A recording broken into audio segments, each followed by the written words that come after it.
வணக்கம். ஒரு வித்தியாசமான பதிவாக இருக்க போகுது. நிறைய பேரோட கேள்வி மார்க்கெட் சரிஞ்சிட்டு இருக்கு, நான் லாஸ்ட் 5-6 வருஷமாக இதில் தான் நான் சம்பாரித்தேன், நான் லாங் டேர்ம் இன்வெஸ்டர்ஸ், ஸோ நான் லாங் டேர்முக்கு நான் பிளான் பண்ணிகிட்டு இருக்கேன், எங்கே இன்வெஸ்ட் பண்ணணும்ன்றது கேள்வி. ஸ்டாக் மார்க்கெட்டில் இப்போ இன்வெஸ்ட் பண்ணுறதுக்கு தருணமான்னு கேட்டால் கிடையாதுன்னு தான் நான் சொல்லுவேன். ஸ்டாக் பிக்கிங் பண்ண முடியுமா?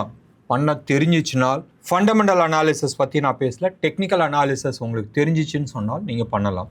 ஃபண்டமெண்டல் அனாலிசிஸில் எந்த தவறும் கிடையாது, பட் அது வேறு லெவல் பிளானிங்காக இருக்கும். அது அதில் வர இன்ஃபர்மேஷன்ஸ் எல்லாமே டிலேடு இன்ஃபர்மேஷன்ஸாக தான் இருக்கும் ஒழிய ஷார்ட் டேர்ம் இன்ஃபர்மேஷன்ஸ் உங்களுக்கு கிடைக்காது. நியர் பாட்டமில் டெக்னிக்கல் அனாலிசிஸ் வச்சு தான் பிடிக்க முடியும் ஒழிய ஃபண்டமெண்டல் அனாலிசிஸ் வச்சு பிடிக்க முடியாது. லாங் பீரியட் ஆஃப் டைம், அதாவது ஒரு ஸ்டாக் கீழே விழுந்து அந்த ஸ்டாக்குக்கு நிறைய டேட்டாஸ் கரெக்டாக இருக்கும் போதும், ஒரு பீரியட் ஆஃப் டைம் அக்யூமுலேட் பண்ணதுக்கு அப்புறமா மேலே பர்ஸ்ட் ஆகும் போதும், ரைட், அந்த bursting it could be even 3 years 5 years 10 years, இந்த பர்ஸ்டிங் ஆகும் போதும் பெரிய லெவலில் மூமெண்ட்ஸ் பார்க்கலாம். 2008 2017 வரைக்கும் ரிலையன்ஸ் சார்ட்டை நீங்கள் பார்த்தீங்கன்னு சொன்னால் more on a sideways தான் இருந்துச்சு. அண்ட் ரேஞ்ச் ஹார்ட்லி ஒரு 100-120 rupees டிஃப்ரென்ஸில் தான் இருந்துச்சு. 15-20% மூவ், அவ்வளோதான். அண்ட் அது 2017 பர்ஸ்ட் ஆகும் போதும் we saw somewhere close to about 5x 6x move பார்த்தோம் அடுத்த ஒரு 5 years பீரியடில். ஸோ இது மாதிரி மூமெண்ட்ஸ் மட்டும்தான் நீங்கள் பிடிக்கணும்னு நீங்கள் விருப்பப்பட்டீங்கன்னு சொன்னால் technical analysis is the only way. Fundamental அனாலிசிஸில் அது பிடிக்கிறது ரொம்ப கஷ்டம். நீங்கள் ஒரு பீரியட் ஆஃப் டைம் மேபி ரிலையன்ஸை பொறுத்த வரைக்கும் 2014, 15, 16 நீங்கள் பிடிச்சிருந்தால் அப்போ தான் உங்களுக்கு ஓரளவுக்கு ஐடியா கிடச்சிருக்கும் that it is going to பர்ஸ்ட்ன்றது. இல்லைன்னு சொன்னால் அதுக்கான சான்சஸ் ரொம்ப கம்மியாக இருந்திருக்கும். ஏன்னு சொன்னால் அந்த பீரியடில் அவங்க, அதாவது Reliance was working on their datas. அவங்க ஜியோ ஃபைபர் போட்டுட்டு இருந்தாங்க, ரிலையன்ஸ் ஃப்ரெஷ் ரீட்டைல் பிஸ்னஸ்க்கான வேலை பண்ணிட்டு இருந்தாங்க. அவங்களோட ரிலையன்ஸோட ஆயில், ரைட், ரிஃபைனரிஸோட கெப்பாசிட்டியை டபுள் பண்ணிட்டு இருந்தாங்க. இதுக்கான ரிசல்ட்ஸ் எல்லாமே அதாவது ரிசல்ட்டில் இவ்வளோ நாளைக்கான உழைப்பு, இவ்வளோ நாளைக்கான இன்வெஸ்ட்மெண்ட்ஸ்க்கான அவுட்புட் 2017 தான் கிடச்சிச்சு. இந்த டேட்டாவை நீங்கள் டெக்னிக்கல் அனாலிசிஸில் பிடிக்க முடியும் இல்லையா, ஃபண்டமெண்டல் அனாலிசிஸில் பிடிக்கிறது கஷ்டம். எந்த அசெட் கிளாஸில் இன்வெஸ்ட் பண்ணலாம் அதுதான் கேள்வி. டெக்னிக்கல் அனாலிசிஸாக ஃபண்டமெண்டல் அனாலிசிஸ்னால் one of the subjects. Okay, இப்போ அசெட் கிளாஸ்ன்னு நம்ம எடுத்துக்கிட்டோம்னு சொன்னால் லாஸ்ட் 4-5 years 2020 ஏப்ரல் மாதத்தில் ஒரு ரேலி, ரைட், நம்ம ஆல்மோஸ்ட் ஒரு 4x 5x ரிட்டர்ன்ஸ் நம்ம பார்த்தோம். நிறைய ஸ்டாக்ஸில் ஈவன் 10x ரிட்டர்ன்ஸ் நம்ம பார்த்தோம். 100 ரூபாய்க்கு வாங்கினதில் 1000 ரூபா ஆனதில் நிறைய ஸ்டாக்ஸ் நம்ம பார்த்துருக்குறோம். 26,370 இந்த லெவலில் ரீச் ஆனதுக்கப்புறமா கீழே வந்துட்டுருக்கு. நிஃப்டியை பொறுத்த வரைக்கும் நிறைய ஸ்டாக்ஸ் லாஸ்ட் ஒரு 6 to 8 months பீரியடில், லாஸ்ட் 1 year பீரியடில் டவுன்கிரேட் ஆகிருக்கு. நிறைய ஸ்டாக்ஸ் ஆல்மோஸ்ட் 60% 50%லாம் கீழே விழுந்த ஸ்டாக்ஸ்லாம் நிறைய இருக்குது. இது மீண்டும் மேலே வருமா கேள்வி. மீண்டும் மேலே வரதுக்கான டைம் இருக்குது, எப்போ வரும்ன்றது தெரியாது. அது இண்டிவிஜுவல் ஸ்டாக்ஸோட கேரக்டர்ஸ் வச்சு நம்ம சொல்ல முடியும். ஸோ அந்த கேரக்டர்ஸை எர்லி ஸ்டேஜில் கண்டுபிடிக்க முடியுமா? எஸ், இந்த ஆர்கியூமெண்ட் ஏற்கனவே பிகினிங் ஆஃப் தி ப்ரோக்ராமில் நான் பேசியிருக்கிறேன். கண்டுபிடிக்க முடியும் டெக்னிக்கல் அனாலிசிஸில். இப்போ அசெட் கிளாஸை பொறுத்த வரைக்கும் நம்ம பார்த்துக்கலாம். ஈக்விட்டி மார்க்கெட் ரிட்டர்ன்ஸ் ஒரு பீரியட் ஆஃப் டைம், ரைட், இந்தியாவை பொறுத்த வரைக்கும் லாஸ்ட் 20 years 30 years டேட்டா எடுத்து பார்த்தீங்கன்னா எனிவே பிட்வீன் 12 to 15% CAGR கொடுத்துருக்கு. இந்த 12 to 15% CAGRன்றது 20-30% எடுத்துகிட்டு போக முடியுமா? அது சீசனலாக இருக்குது. நீங்கள் ஸ்பெஷலைஸ்டாக செக்டோரியல் அரேஞ்ச் பண்ணி, அதாவது இந்த செக்டார் இப்போ பர்ஃபார்ம் பண்ண போகுது, இந்த செக்டார் நல்லா இருக்க போகுதுன்றது சார்ட் பிரகாரம் நீங்கள் பார்த்துட்டு நீங்கள் பண்ண முடிஞ்சிச்சுன்னு சொன்னால் எர்லி பிக்கிங் அப்கான பாசிபிலிட்டிஸ் நிறைய இருக்குது. அங்கே CAGR ஈவன் 20-25% ரிட்டர்ன் கிடைக்கிறதுக்கான வாய்ப்புகள் இருக்குது. ஷார்ட் பீரியடில் மிட் கேப்லாம் 2023 ஜனவரி கூட இல்லை, ஏப்ரல் மேலேருந்து 24க்குள்ளே ஆல்மோஸ்ட் 10x ரிட்டர்ன் கொடுத்தா நிறைய ஸ்மால் கேப் மிட் கேப் ஸ்டாக்ஸ்லாம் பார்த்தோம். மக்கள் பைத்தியகார்த்தனமாக அந்த ஸ்டாக்கில் இன்வெஸ்ட் பண்ண ஆரம்பித்தாங்க. ஆக்ஷன் முடிஞ்சு போச்சு. நீங்கள் 21-22 நீங்கள் இன்வெஸ்ட் பண்ணியிருந்தால் எஸ், இந்த ரிட்டர்னை கேப்சர் பண்ணியிருக்கலாம். மூவ் ஏற்கனவே வந்துருச்சு. மூவ் வந்ததுக்கு அப்புறமா நீங்கள் என்டர் பண்ணுறது புத்திசாலித்தனம் கிடையாது. எனக்கு தெரிஞ்சு நிறைய பேர் 23 end 24 SIP ஆரம்பிச்சிருக்காங்க ஆன் ஸ்மால் கேப்பில். அப்போ என்ன ஆகுதுன்னு சொன்னால் they are sitting with negative returns. ஏன்னா ஆல்மோஸ்ட் 50-60% கரெக்டான நிறைய stocks small cap and mid கேப்பில் இருக்குது. இந்த ரேலி எப்போ அடுத்தது ஆரம்பிக்கும்? தெரியாது. 23க்கு முன்னாடி இந்த ரேலி எப்போ ஆரம்பிச்சிச்சு? 5 இயர்ஸ் முன்னாடி ரேலி இருந்துச்சு. அதுக்கப்புறமா 5-6 இயர்ஸ் வந்து மோர் ஆன் சைட்வேஸ் தான் இருந்துச்சு. ஸோ எவ்ரி ஸ்டாக்குக்கு எவ்ரி செக்டாருக்கு வந்து ஒரு தீம் இருக்குது எப்போ பிரேக் ஆகுன்றது. தெரிஞ்சிச்சுன்னு சொன்னால் விளையாடலாம், இல்லைன்னு சொன்னால் எஸ்ஐபியில் நீங்கள் இது மாதிரி போட்டுக்கிட்டே வந்தால் வருஷத்துக்கு வந்து 12% 15% ஒரு லாங் பீரியட் கிடைக்கும்.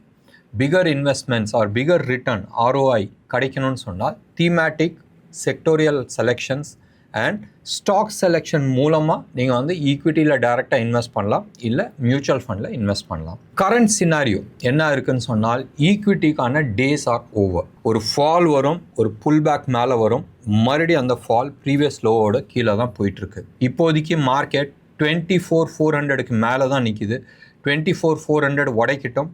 நான் சொல்கிறது வந்து நிஃப்டி ஃபியூச்சர்ஸில் 24,400 உடைக்கிட்டோம். எங்கே போய் நிற்க போகுதுன்றது நம்ம பார்க்கலாம். ப்ராபபிள் டவுன் சைட் ட்ரெண்ட் சின்னதாக 2-3 இடத்துல வந்து சப்போர்ட் இருக்குது. 23,800 23,200 அந்த மாதிரி லெவலில் இருக்குது. But otherwise somewhere close about 21,300 தான் வந்து அதுக்கான மேஜர் சப்போர்ட் ஜோனாக இருக்கிறதுக்கான வாய்ப்புகள் இருக்குது. நாளைக்கே இது வந்து கீழே வரப்போதா? சான்சஸ் இல்லை. பட் ஒரு பீரியட் ஆஃப் டைம் அந்த லெவல் வரதுக்கான சான்சஸ் நிறைய இருக்குது. எத்தனை நம்ம வந்து நவம்பர் டிசம்பர் 2025 வந்து ஐடி செக்டாரோட காலம் முடிஞ்சு போச்சு, எக்ஸிட் பண்ணுன்னு நம்ம சொன்னோம். ஸோ நிஃப்டியும் இதே மாதிரி தான் லோவர் லோ ஃபார்மேஷன்ஸ் வந்துட்டு அந்த லெவல் வரதுக்கான வாய்ப்புகள் இருக்குது, ப்ரொவைடட் இட் பிரேக்ஸ் 24,400. சரி, இப்போ எந்த அசட் கிளாஸில் நம்ம இன்வெஸ்ட் பண்ணலாம்?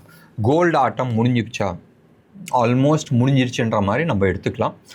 ஆன் கரண்ட் தீமில் கரண்ட் லெவலில் வந்து அந்த 5,000 லெவலில் வந்து ப்ராபப்ளி அதுக்கான ரேலி முடிஞ்சிட்ட மாதிரி தான் காட்டிகிட்டு இருக்கு.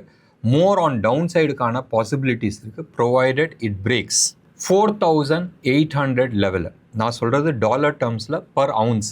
கோல்டு வந்து இன்டர்நேஷ்னல் மார்க்கெட்டில் நீங்கள் பார்த்தீங்கன்னா ஒரு அவுன்ஸ் வந்து சம்வேர் க்ளோஸ் டு அபவுட் 5,100 அந்த ஜோனில் வந்து ட்ரேட் ஆகிட்டுருக்கு. இது 4,800 லெவலில் உடச்சிச்சுன்னு சொன்னால் கீழே வரதுக்கான நிறைய வாய்ப்புகள் இருக்குது. சில்வரை பொறுத்த வரைக்கும் $68 பர் அவுன்ஸை வந்து உடச்சிச்சுன்னு சொன்னால் பெரிய லெவலில் கீழே உள்ளதுக்கான பாசிபிலிட்டிஸ் நிறையா இருக்குது. கோல்டு அண்ட் சில்வர் லாஸ்ட் 100 இயர்ஸ்க்கான சார்ட்ஸ் நீங்கள் எடுத்து பார்த்தீங்கன்னு சொன்னால் எவ்ரி டைம் ஒரு உச்சத்தை தொட்டுட்டு கீழே வந்துச்சுன்னு சொன்னால் அந்த லெவலை மறுபடியும் அந்த உச்சத்தை மறுபடியும் உடைக்கிறதுக்கு வந்து it takes longer period, anyway between 8-10 years minimum வந்து எடுத்து இருக்குது.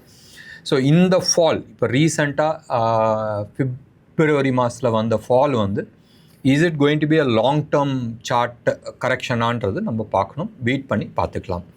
பட் இந்த டைமில் வந்து கோல்டு அண்ட் சில்வர் இன்வெஸ்ட் பண்ணுறது புத்திசாலித்தனமாக? ஷார்ட் டேர்மில் நீங்கள் வந்து அடுத்த ஒரு 1-2 இயர்ஸில் வந்து நீங்கள் இன்வெஸ்ட் பண்ணணுன்னு நினச்சால் probably this is not the time.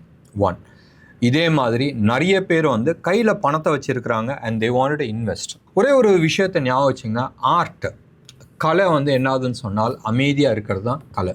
ஒரு சிங்கம் வேட்டைக்கு போகுதுன்னு சொன்னால் அதை வந்து பொறுமையாக டிசைட் பண்ணிடுச்சு, அட்டாக் பண்ணணுன்னு டிசைட் பண்ணிச்சுனால் அது மார்க்கெட்டுக்குள்ளே போகும்போதும் ஆர் காட்டுக்குள்ளே போகும்போதும் அது வந்து இன்றைக்கி நான் வந்து மானை தான் அடிக்க போகிறேன், நான் யானையை தான் அடிக்க போகிறேன், இல்லை ஒரு முயலை தான் அடிக்க போகிறேன்றது முடிவு பண்ணிட்டு போகிறது. அங்கே போய் உட்காரும், இதுதான் என் வேட்டைன்னு தெரிஞ்சோன்னா அந்த இரையை வந்து குறி வச்சுட்டு இருக்கோம். கரெக்டான ஆப்பர்ச்சுனிட்டி வரும்போதும் போய் அட்டாக் பண்ணும். இதுதான் வந்து ஒரு இன்வெஸ்டரோட பொசிஷனாகவும் இருக்கணும். கையில் கேஷ் இருக்கா, கேஷில் உட்காருங்க, பொறுமையாக உட்காருங்க, ஆப்பர்ச்சுனிட்டிஸ்க்கோசரம் வெயிட் பண்ணுங்கள். ஆப்பர்ச்சுனிட்டி இதுதான் ஆப்பர்ச்சுனிட்டின்னு தெரிஞ்சதுக்கப்புறமா அதோட என்ட்ரி பாயிண்ட் என்னதுன்றது முடிவு பண்ணுங்கள். இந்த இது என்ட்ரி பாயிண்ட்னு முடிவு பண்ணால் எது ஸ்டாப் லாஸ்ன்றது ஃபஸ்ட்டு டிசைட் பண்ணுங்கள். எப்பயுமே ஒரு அசட் கிளாஸில், அது அசட் கிளாஸ்ன்றதில் எது வேணால் இருக்கட்டும், ஒரு இடத்துல வந்து நீங்கள் என்டர் பண்ணுறதுக்கு முன்னாடி எக்ஸிட் என்னதுன்றது தெரியணும். நான் வந்து இந்த ஃபங்க்ஷனுக்கு நான் போகிறேன், இந்த ஃபங்க்ஷனில் நல்லபடியாக போச்சுனால் நான் இப்போ ரிட்டர்ன் வரப்போகிறேன், இல்லைன்னு சொன்னால் இந்த லெவலில் வந்து ரிட்டர்ன் வரப்போகிறேன்றது முடிவு பண்ணுங்கள். நான் ஒரு ஸ்டாக்கை 100 ரூபாய்க்கு நான் என்டர் பண்ணுறேன், அது 95 ரூபா வந்துருச்சுன்னு சொன்னால் நான் எக்ஸிட் பண்ண போகிறேன்.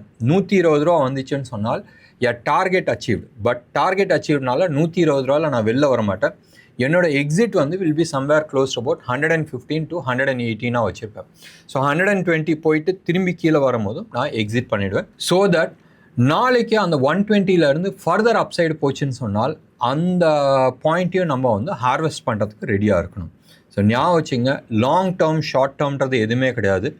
என்ட்ரி எக்ஸிட்ன்றது ரொம்ப இம்பார்ட்டன்ட். கரண்ட் சினாரியோவில் ஈக்விட்டி மார்க்கெட் நீங்கள் பார்க்குறதோட மல்டிபிள் அசெட்ஸை வந்து நீங்கள் பார்க்கலாம்.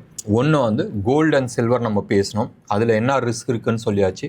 ஈக்விட்டியில் என்ன ரிஸ்க் இருக்குதுன்னு சொல்லியாச்சு. பாண்ட் மார்க்கெட் அது வந்து ஒன் ஆஃப் தி இது இருக்குது, பட் லாங் டேர்ம் பாண்டில் வந்து இன்வெஸ்ட் பண்ணுறது அட்வைசபிள் கிடையாது. இதுக்கு அடுத்தது நீங்கள் எடுத்துக்கிட்டேன்னு சொன்னால் ரியல் எஸ்டேட் அடுத்த ஃபியூ மந்த்ஸ் நீங்கள் எடுத்துக்கிட்டேன்னு சொன்னால் ப்ராபபிள் டவுன் சைடு வரதுக்கான பாசிபிலிட்டிஸ் இருக்குது. டவுன் சைடு வருன்றது நான் சொல்ல, பட் ப்ராபபிலிட்டிஸ் நிறைய இருக்குது.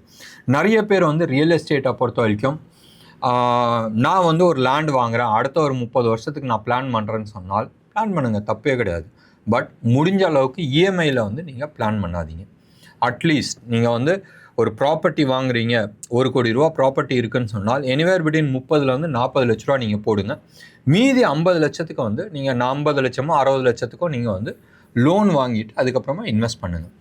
உங்களோட இஎம்ஐ எவ்வளோ இருக்கணும்னு சொன்னால், உங்களோட ஏர்னிங்ஸ் எவ்வளோ இருக்கோ, உங்களோட இஎம்ஐ எவ்வளோ இருக்கணும்னு சொன்னால் உங்கள் ஏர்னிங்ஸ் எவ்வளோ இருக்கோ அதோட 30% இல்லை 25% இருக்கணும். நீங்கள் 1 லட்ச ரூபா நீங்கள் சம்பளம் வாங்குறீங்கன்னு சொன்னால் உங்கள் இஎம்ஐ வந்து 20 to 25,000க்கு மேலே வந்து இருக்கிறது அவாய்ட் பண்ணிங்க.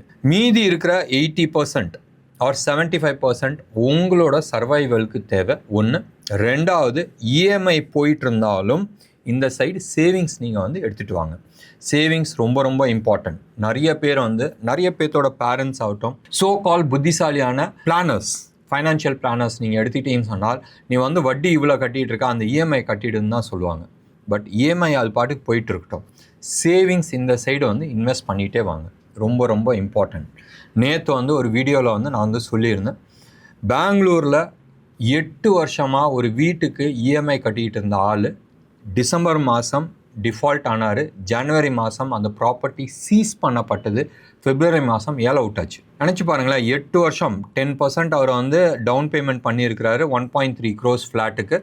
8 வருஷமாக இஎம்ஐ கட்டியிருக்கிறாரு. கட்டிட்டு 80 லட்ச ரூபா டியூ. 3 மாதம் இஎம்ஐ கட்டலை, பிகாஸ் அவன் வேலை போயிடுச்சு. அண்ட் இஎம்ஐ கட்டாதனால ப்ராப்பர்ட்டியை சீஸ் பண்ணி வித்தாச்சு. இதை வந்து யூடியூப்பில் ஒரு நியூஸ் சேனல் கொடுத்துருக்கு. அப்போ 8 வருஷம் இஎம்ஐ கட்டது என்னாச்சு? அந்த மனுஷன் வந்து கையில் எந்த விதமான சேவிங்ஸும் வச்சுக்கல. அப்போ வந்த கேஷில் 3/4 கேஷை தூக்கி இஎம்ஐயை தான் கொடுத்துக்கிட்டு இருந்தார். ஸோ இது மாதிரி ஒரு ட்ராப்பில் போய் மாட்டிக்காதீங்க. So real estate also is likely to fall. ஒரு கரெக்ஷன்ஸ் வருதுன்னு சொன்னால் கம்ப்ளீட் செட்டு தான் வந்து கீழே வரும். ரியல் எஸ்டேட் லாஸ்ட் ஒரு 5-6 இயர்ஸில் வந்து எந்த அளவுக்கு ஏறி இருக்குன்றது எல்லாத்துக்குமே தெரியும். நான் சொல்லணுன்ற அவசியம் கிடையாது. எதெல்லாம் வந்து லாஸ்ட் ஒரு 1 இயரில் லாஸ்ட் 4-5 இயர்ஸில் வந்து 1 crore வித்துட்டு இருந்ததுல இன்றைக்கி வந்து 1.3 to 1.5 crores விற்கிது. சாதாரணமாக ரியல் எஸ்டேட் வந்து எனிவேர் பிட்வீன் 8 to 13% சிஏஜிஆரில் வந்து க்ரோ ஆகி பார்த்துருக்குறோம் ஒரு long period of time. But 50% in 5 years is not acceptable.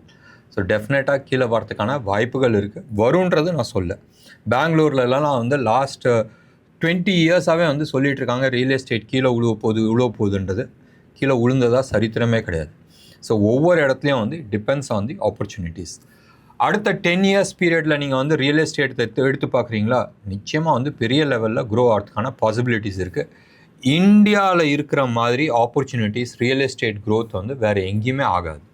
ஏன்னு சொன்னால் நம்ம மக்கள் இந்தியன்ஸ் வந்து always have a attachment towards 2 விஷயம். ஒன்று லேண்டு, இன்னொன்று கோல்டு.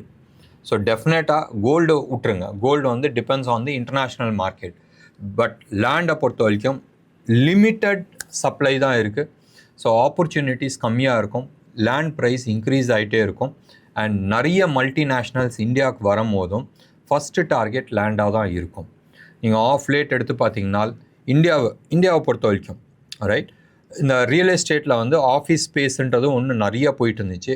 நடுப்புற கொஞ்சம் கம்மியாச்சு. இப்போ ஆஃப் லேட் நிறைய ஆஃபீஸ் ஸ்பேசஸ் போயிட்டுருக்கு. அதே மாதிரி 2024க்கு முன்னாடி வந்து பட்ஜெட் ஃப்ளாட்ஸ் எல்லாமே போயிட்டு இருந்துச்சு. 50 லட்சம் 60 லட்சம் 80 லட்சம் இருக்க ஃப்ளாட்ஸ்லாம் நிறைய போயிட்டு இருந்துச்சு. லாஸ்ட் 2 இயர்ஸில் நீங்கள் எடுத்து பார்த்தீங்கன்னா பேப்பரை திறந்தாவே வந்து 3.5 கோடி 4 கோடி 5 கோடி 10 கோடி ரூபா ஃப்ளாட்டெல்லாம் இருக்குது. அது வந்து இமீடியட்டாக விற்று போகிறது.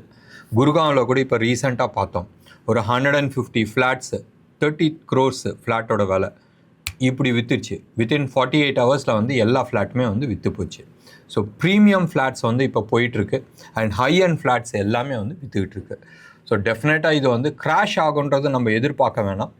But more on a sideways போகிறதுக்கான வாய்ப்புகள் இருக்குது. ஸோ ரியல் எஸ்டேட்டில் நம்ம இன்வெஸ்ட் பண்ணுறோன்னு சொன்னால் அப்படியும் அகெயின் நீங்கள் பாருங்கள் எக்ஸிட் பாலிசி என்ன இருக்குது, ரிட்டர்ன் ஆன் இன்வெஸ்ட்மெண்ட்ஸ் என்ன இருக்குது. ரிட்டர்ன் 2 விதத்தில் பார்க்கலாம் ரியல் எஸ்டேட்டை பொறுத்த வரைக்கும். ஒன்று அந்த ப்ராப்பர்ட்டியோட விலை ஏறுறது, இன்னொன்று வந்து அந்த ப்ராப்பர்ட்டிலேருந்து வர வட்டி. அந்த வர வட்டி வந்து வட்டின்றது வாடகை. அந்த வாடகைன்றது வருஷத்துக்கு ஒரு 2-2.5% இந்தியாவை பொறுத்த வரைக்கும் வந்தாலும் it is considered to be a super duper.